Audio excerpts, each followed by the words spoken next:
You know that old joke where there are two guys hiking in the woods who see a bear and one of them says, "How are we going to outrun it?" And the other says, "I just need to outrun you."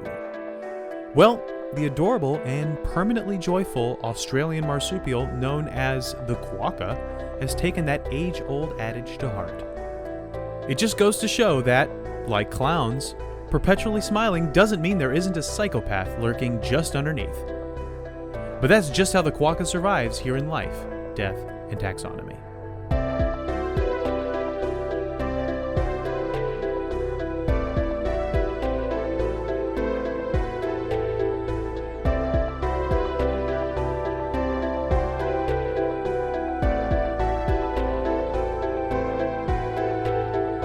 Welcome back to Life, Death, and Taxonomy. It's your 30 minutes of interesting animal information. I'm Joe. And I'm Carlos. Thank you to Cassie for the creation of our theme song. To hear more of Cassie's music, please search Cassie Michelle on YouTube and Spotify. Nice. And thank you to Brian for the creation of this week's artwork. It's extra cute. To check it out, you can follow us on Facebook or Twitter at LT Taxonomy, or visit us at our home on the web at lttaxonomy.com. And today we're talking about what the internet has dubbed the world's happiest animal. But some more on that later. Yes, actually. There will be more on that later. It just, we'll get into it, but just because someone's got a smile on doesn't mean that they're not hiding some deep sadness. Some deep feelings. Yes. We are talking about... Well, what are we talking about, actually? That's your thing. We're talking about the Quokka. The Quokka. Quokka. Yes. Which has other names that are more recognizable. That are more recognizable? Well, part of it is. I'm sure these are not recognizable. It's also known as the short-tailed scrub wallaby, in case that's more recognizable. Wallaby is more recognizable than Quokka. You know what a wallaby is? Sure. It's a kangaroo. It's a little kangaroo. It's like a little... Yeah. Oh, I mean, they're in the same infraclass. So the Quokka was a recommendation from several people, but specifically, I think, and most recently from Alex. So thank you to everyone who recommended the Quokka, because it actually has a pretty interesting major fact that we'll talk about in a little bit. But in case Quokka is too pithy of a thing to say and doesn't have enough syllables in it, we got some other nicknames to keep in your back pocket. The first one being the short-tailed scrub wallaby, which I mentioned earlier. But we're also going to call it here Mr. Incredible's Buddy Blaster. Canopy. Okay. The Sultan of Smiley Selfies, and the Aussie Tosser. Good. I looked it up. It's not a slur. I gotta look up a lot of stuff on this. When I come up with something, I'm like, oh man, this is probably some sort of slur. But fortunately, it's not. The honorable mention is the Instagrammer and Sickle. But there's a lot of like mental gymnastics you have to get through to. In to what make way that is make this sense. animal a communist? Because for a reason that I will mention during the major fact. I guess I'll tie that back in. Okay. Just know that China has up until recently had a one-child policy. Okay. Should we talk about what science says about this thing? Yes. In terms of taxonomy? Well, it's in the kingdom you know, love, and are in the kingdom Animalia. It's in the phylum Chordata. It's in the class Mammalia, because Carlos only does mammals now. Yep, that's all I do. I've taken over. It's in the infraclass Marsupialia. Mm-hmm. Which is, pouch boys and girls. Well, really pouch girls, but I don't think there are pouches. I don't think there are any pouch boys in the marsupial infraclass. You like this fur? It has pockets. Pouch boys sounds like a gang. The like the a 50s gang. Yeah, it's the Sharks, the Jets, and the Pouch Boys. They're the group of Australians that have moved to moved to New York City and are trying to carve a name for themselves. It's in the order Diprodontia. Nice. Yep. The family is Macropodidae. Macropodidae. It's big feet. It's in the subfamily Macropodinae. It's in the genus Cetonix. And then the species is Brachyurus. Cetonix brachyurus. If you play Pentatonics albums backwards, you get Cetonix. Oh, no. Modern day Cetonix, which are spicy atheists. Atheist with sriracha. Yeah. Yeah, Cetonix brachyurus. Brachyurus? Yeah. Yeah. So, since we're in the business of naming things, it's time for my favorite part of the show, critter groups. The part of the show where I ask you, Joe, a question, and that question is the same every time. What is the name of a group of this animal? What is the term of entry? Or what is the collective noun? Quokkas do not like to spend a lot of time in groups. They do. What? They do. They don't really. They're gregarious. Not really. There isn't a collective noun for these guys. That's how not gregarious they are. They're gregarious. Anyway, Australian travel blogs have voted for what the collective noun should be, and it's one of these four answers. Is it A, shaka? Is it B, wallop? Or I should say, like I usually do. A shaka of quokka.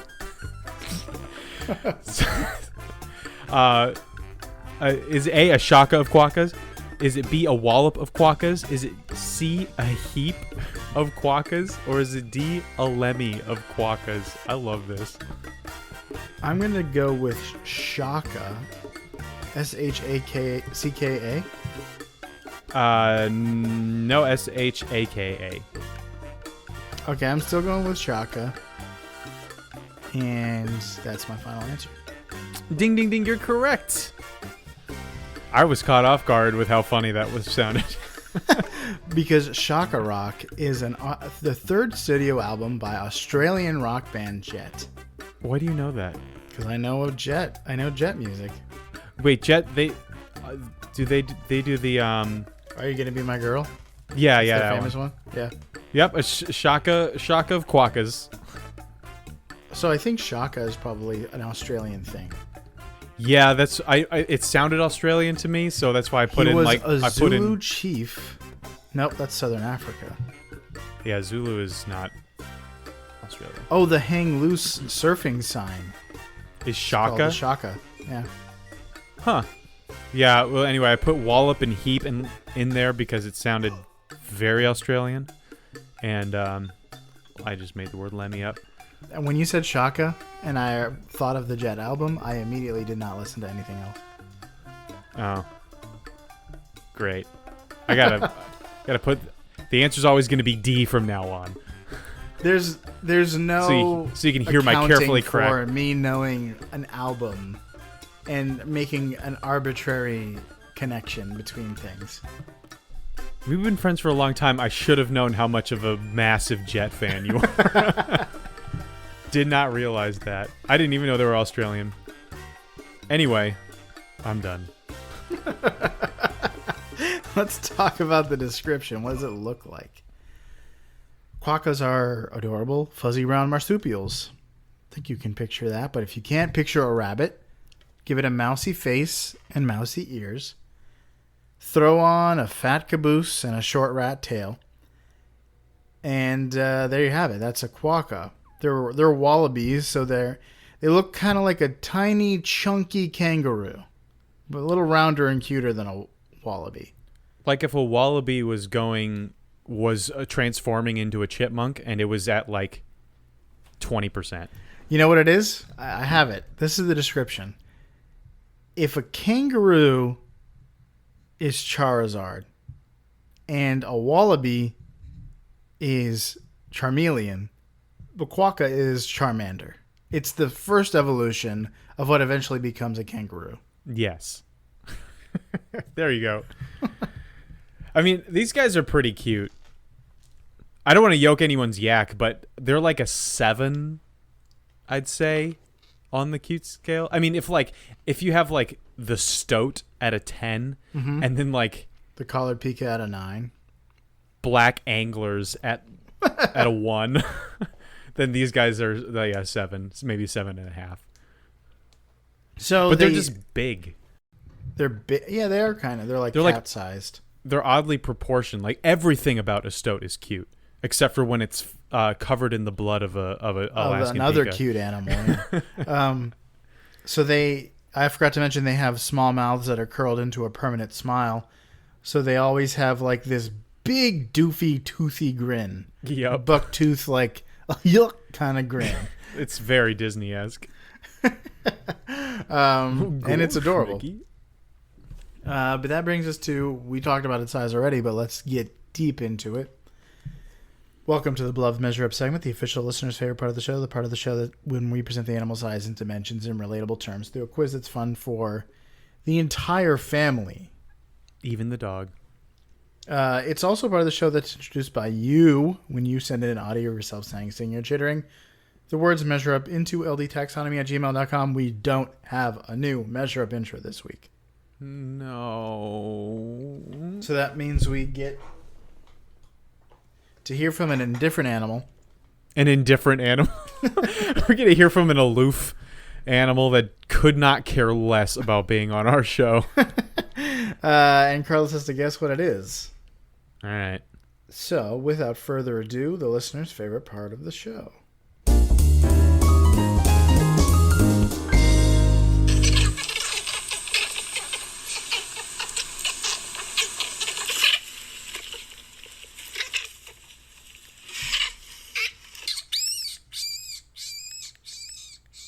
Okay. Oh, what a horrible day to have ears. So, speaking of ears, is that A, raccoon? Is that B, a wallaby? Is it C, a squirrel? Is it D, a rabbit? Rabbit. Rabbit, final answer? Yes. That is correct. Yes. The first one was a bunch of baby rabbits, like newborns. Just a high-pitched squealing. I thought about cutting out before that because the other sound was so nebulous. Like, who knows what that was? Yeah, because it was a bunch of baby things. A cacophony of baby gurgling, which is... That's my favorite tongue-eating louse album. Let's talk length. They're 40 to 54 centimeters or 16 to 20 inches long, so they lose that small factor, which makes animals cute. They're small. Cat-sized. They're cat-sized. Yeah. They're smaller than a person is. But Sure. they're not so small that you can put them in your hand. So there's like a tiny primate that fits in the palm of your hand. So it beats that. It beats a quokka. So how many quokkas go into the length of the Erie Highway? Australian listeners can explain how you pronounce EYRE. It's probably A. Erie. The A. It's Australia's longest stretch of straight highway. Curveless. Here's a hint. Australians know Ire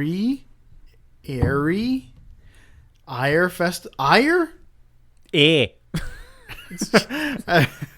as the country's most boring road as it goes across the Null Arbor Plain. What do you think Null Arbor means?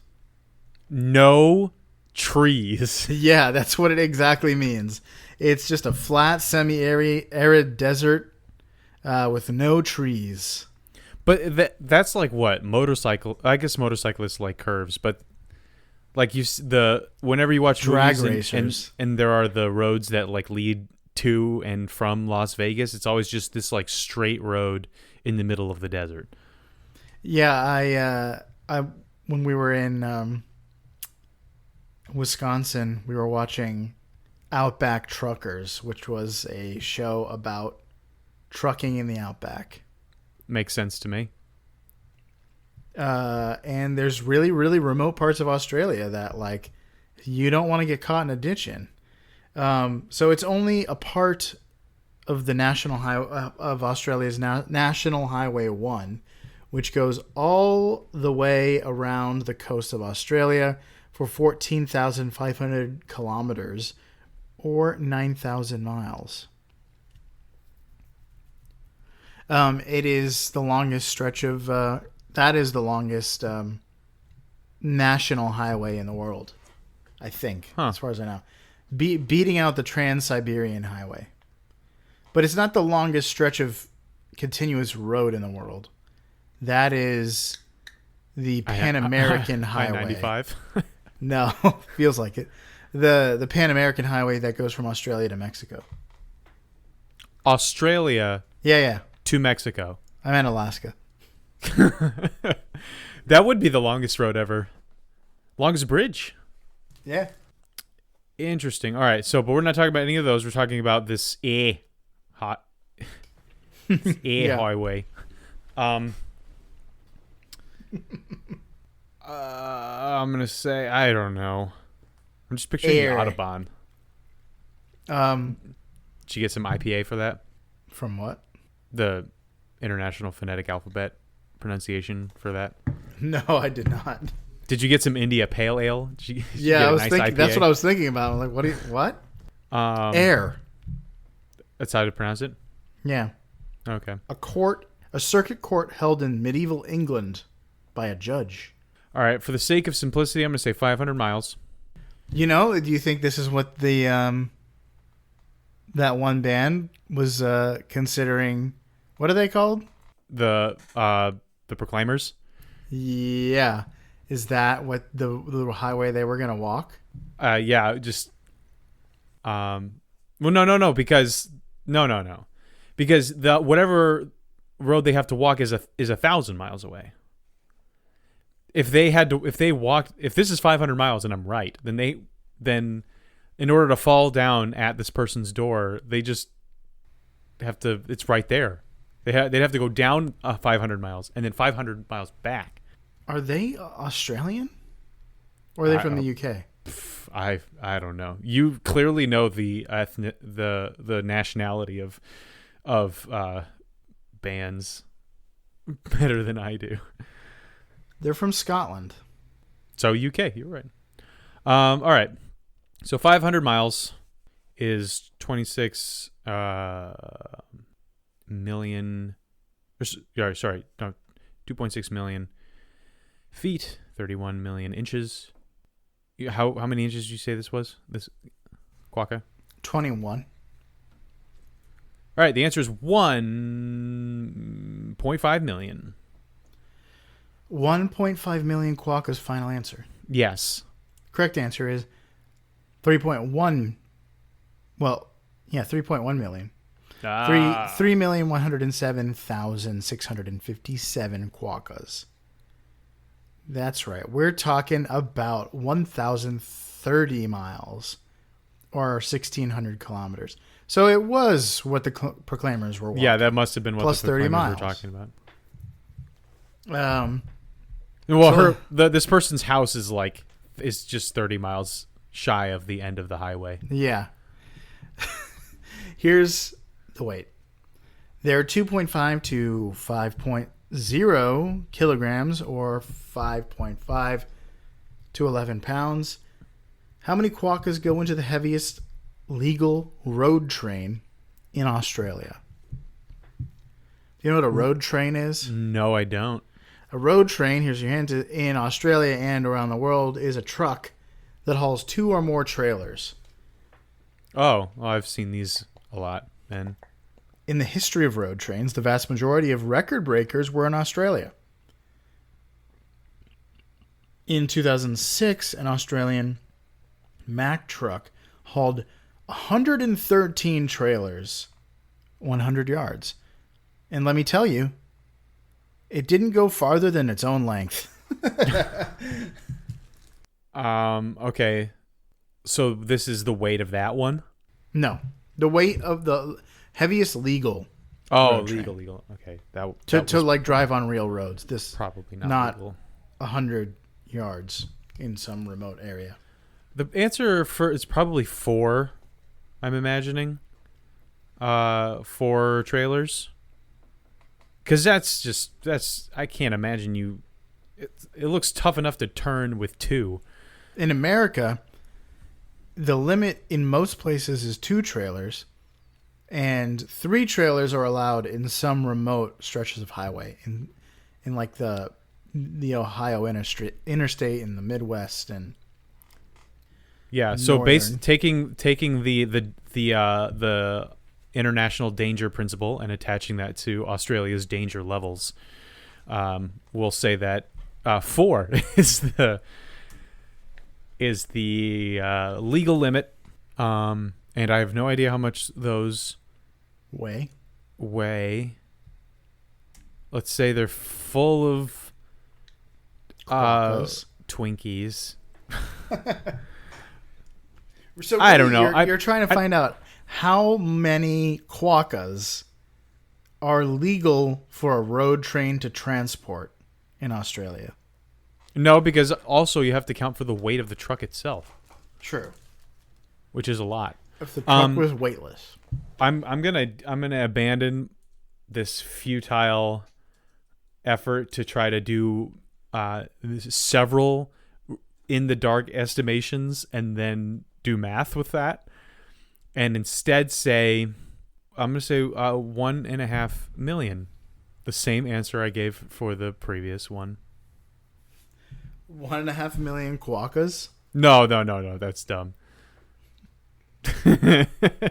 How many pounds do you think it would carry? I'm gonna say 10,000. 10 pounds. I'm gonna say 5,000. Answer's 5,000 quokkas. Final answer. Yes. Correct answer is 40,000 quokkas. Ugh. The legal limit is 200 tons with extra letters and 220 U.S. tons. Without the extra letters. Yeah. I almost said 10,000, but I didn't. Did you think know there are short tons, long tons, and metric tons? I thought short ton and long ton were synonyms for metric ton and U.S. ton, but they're not. There's 3 things. And then does it matter whether you use the extra N and E in there? I think tonnes is a metric ton. So many tonnes. I like tonnes. That's it's a good Cajun spice. It goes on lots of stuff. Would you like to hear some fast facts before we get into the major fact? Sure. So, quokkas live on a remote island off the coast of Australia, one of which is called Rottnest Island. Definitely sounds like a place where a Tim Burton protagonist would live. Do you have any idea who named that, do you think? Like, what group of people? I'm going to go with Tim Burton again. Final answer. If Tim Burton was a Dutch explorer, then you are correct. The name for the island came from the fact that Dutch explorers thought the quokkas were some sort of rat thing, and they called the island Rat Nest. So is Rotterdam just like Rat Village? Yeah, probably. Oh my goodness. These explorers, like Boca Raton, these explorers are really attributing... they were bringing the rats. Like there were no rats before them. That's not fair at all. It's like, oh man, there's so many rats here. You get off a boat, a ton of rats just file in after you, and you're like, dang, there's a lot of rats here. There's a lot of rats and Dutch people here. I'm going to call it Rats in Dutch. So they like wet and swampy areas with tons of rainfall. Quokkas enjoy the remoteness of Australia. They have enjoyed it for a long time, but now the introduction of foxes, pigs, cats, and the like have made them slightly less happy than the happiest animals on Earth. But the happiest of happy animals still live on Rottnest because there are no cats in Rottnest, and the quokkas are as happy as a Mouskowitz sailing to the land of opportunity. And the streets are paved with quokkas, Whatever quokka eat, which is they're which is leaves. The streets are paved with leaves. yeah. So they're gregarious as well. I saw that they were gregarious and they live in groups. And the thing I was reading said the groups were called a colony, or they just said they live in colonies.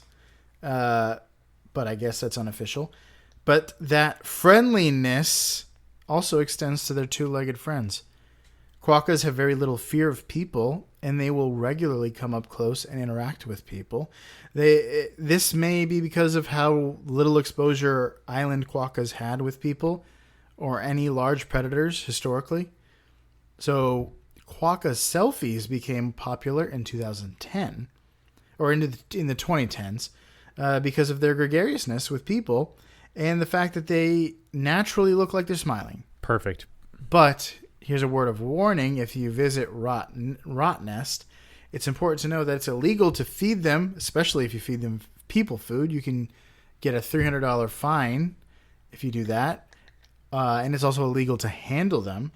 And they will sometimes bite if they're bothered or startled, and they have especially enjoyed biting children. So harming them or being cruel to them can earn you up to $50,000 in fines or 5 years in prison. Yeah, I saw that one guy went to jail for throwing a quokka off of his boat to prove that they could swim. Another person got fined heavily for pouring vodka down the gullet of one to see if it could get drunk. And somebody else, I think, was fined heavily for kicking one. I hope none of these people were Americans. That would be unbecoming. I wouldn't be surprised. But monsters come in all shapes and sizes. True. I mean, I feel like Americans in general are very obsessed with cats and cute things. I don't know if everyone in the world is. If you're of the animal kicking temperament, you're probably not of the world travel temperament. You think? I don't know. Well, so you think these people are locals? I've so far never met a dog kicking world traveler, as far as I know, I guess. So my research is exhaustive and conclusive. Quokka forced to smoke an e-cigarette in disturbing online video. Do not laugh. It's cruelty. How can you laugh at that? I'm just picturing these quokkas smiling ear to ear and vaping. I'm watching a video. Oh, okay. It's kind of tricked into taking the e-cig. It's not. She's just like holding it near it, and it thinks it's food. That doesn't seem as disturbing as pouring vodka down its throat. Oh my! Did you say that they lit a quokka on fire? No. A French tourist did that. Oh boy. The French. I expected more. I'm not gonna blame the French for that. I'm gonna blame this Frenchman. Well, I was gonna blame all of us if it was an American, so I feel like it's only fair. But your assessment is probably more fair. I refuse to take any of the blame for for Americans abusing animals abroad. Stop abusing. How can you look at a quokka and be like, I'm going to abuse that? Because you're a monster. Yeah, I guess that's what it is. You're a budding psychopath, and you're just starting to explore your powers. Oh, yeah. The guy who threw it in the water has a degree in zoology. This was his experiment to see if he swam. Yeah, I guess. He defended his actions with by saying that he placed rather than threw the marsupial in the water. I thought he was going to defend his actions saying like, "Oh, you people and your moral constraints on science." Anyway, do you have any big facts? Anyway, I do. Outside of Libertarian Objectivist Society for Unscrupulous Zoologists. So the major fact is called nature's ejection seat. So living anywhere near Australia is dangerous, since nature there is like a Navy SEAL that always knows 18 ways to kill you. This is especially true if you're a small mammal. You know, the thing that's on nearly every predator's list of favorite foods. Just the generic category of small mammals. And despite what the 60s may have tried to shove down everyone's throats, you can't smile your enemies into submission. You gotta make war sometimes. So dingoes, hawks, snakes, as well as domestic cats, dogs, foxes, things like that, animals that have been introduced to this island, couldn't care less about how photogenic the quokka is. And unfortunately, quokkas aren't known for their blinding speed and agility, especially when they're carrying a joey. They're marsupials, so their young are called joeys. Same. And what? Same. Yeah. What, your young is called Joey? No. Or will be Joey Jr.? Probably not. Probably. Good on you. We don't do juniors around here. That was an Australian thing to say. Good on you, mate. So, and because they don't spend, it doesn't seem like they spend their time in major groups where they defend each other, and they live in relatively poor protection by sleeping in a spiky plant. They do come out mainly at night, so being nocturnal is a bit of a buffer against predation, but a lot of predators are nocturnal, like cats and things like that. So there's that. So avoiding predators altogether is not as straightforward as it might be for other mammals in other places. So when they're facing down a threat they can't outrun, guess what most quokkas do? They get eaten. They die. Oh, I was going to say they dance. No, they just die. But like Peter Quill. What? Like Peter Quill. Dance like Peter. I get you. We were just talking about James Gunn. But females with joeys in their pouches have a horrifying strategy that allows them to live another day. That is literally a last-ditch effort, which is ditching the baby. You got to get rid of the extra weight. Yeah, like the end of Atlantis. So if the female makes a snap decision, like I am not going to survive this, she will clench her pouch and pop the joey out and onto the ground, where it will make the pathetic little loud noises for the predator to hear. And this is obviously an instant death sentence for the baby. But the astute pragmatist will instantly recognize that this makes sense for an animal to do. Because if the female quokka didn't decide to Prince of Egypt its baby, the predator would almost certainly kill and eat them both. So in these situations, the baby is doomed to die no matter how you slice it. But the mother can still survive to have more babies and propagate the quokka species, which is what animals want to do the most. So, it is fortunate that when completely outclassed by an opponent, the quokka doesn't take Captain America's "we'll lose together" idealism to heart, and definitely will trade lives for the greater mission. Otherwise, there probably wouldn't be any quokkas left once everyone started introducing all of their worst enemies to the island. Foxes and cats? Yes. So it's an unthinkable thing to do for the irrational and emotional human, but it's a no-brainer for the instinct-driven animalistic pragmatism that the quokkas sport under that grin.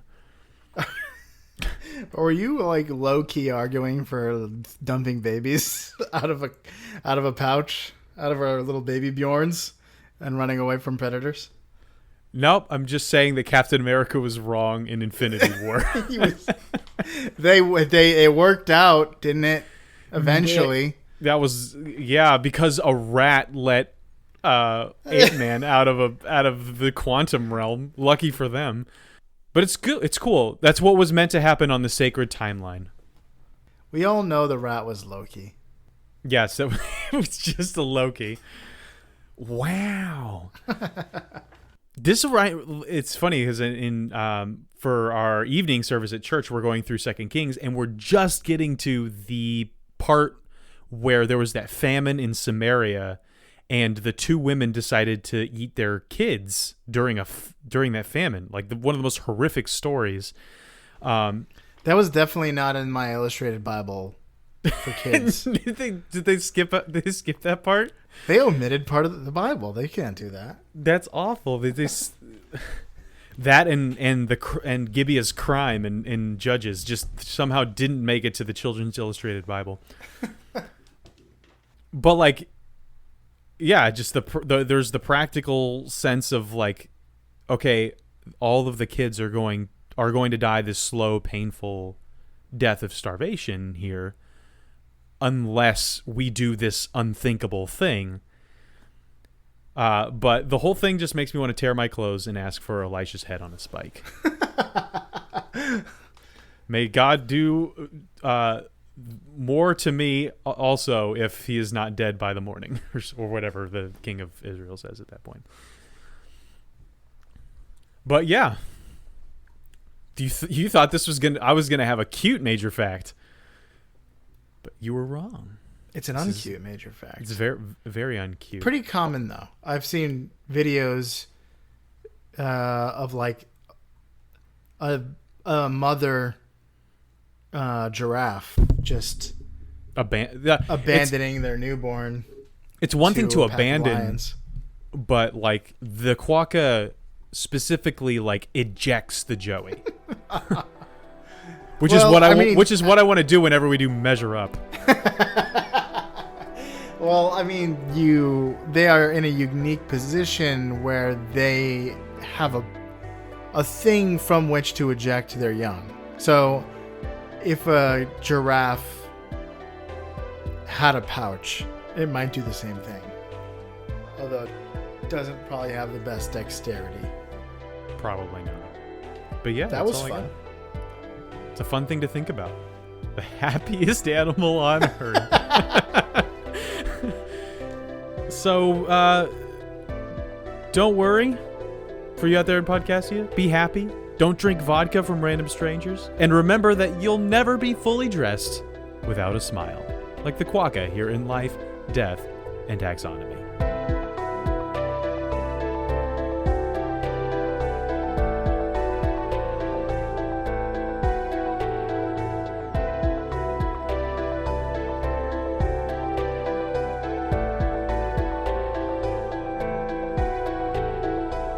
Hey Taxonomy Titans, thanks for listening to the episode. Just a few quick things. As always, reviews and social media engagement are greatly appreciated, but recommending the podcast to friends is the best way to help us grow. If you'd like some LDT flavored merch, check out teespring.com/stores/taxonomy-tees. That's it. Thanks for listening all the way to the end.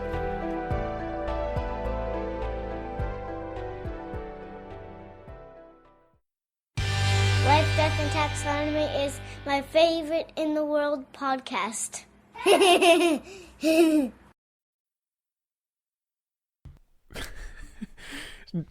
Nora says, thank you for mentioning some Tolkien BS. I got such a disproportionate thrill from the thought of Valar of lizards.